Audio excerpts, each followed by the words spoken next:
Stay there. Don't be out on the roads. Don't drive. And in particular, I want to remind people, do not drive into water. Every time we see a hurricane, every time we see significant flooding, the most frequent cause of loss of life are people in their automobiles who think they can make it through the water, and the swift-moving water carries them and their family away. Don't risk it. Don't drive into water. Absolutely, no doubt. Great advice there. Now the Weather Service is reporting that some places may be uninhabitable for weeks or months. Really a similar statement that they made for Katrina. So what is the plan to be able to give people the funding and housing that they need to recover? Because this could be a very long-lasting thing.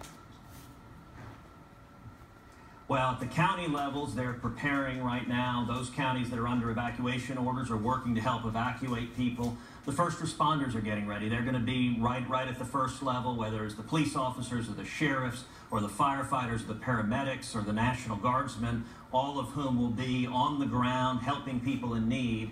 And then at the state level, I spoke earlier today with Governor Greg Abbott. The state is preparing and is already marshaling its resources to help those in need, whether it's with search and rescue or disaster recovery. I spoke a few hours ago with President Trump.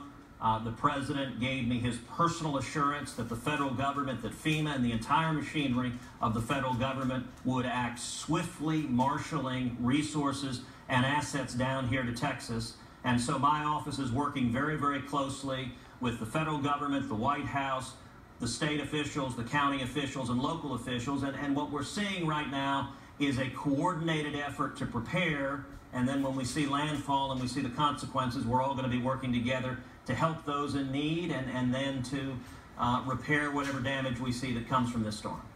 Certainly great to hear that all levels of the government there, from the local, city, county areas, all the way up to the federal government, trying to work together. Now, there is a lot of concern about oil prices nationwide potentially taking a hit based on damage from Hurricane Harvey. How's the state protecting the oil industry there in Texas?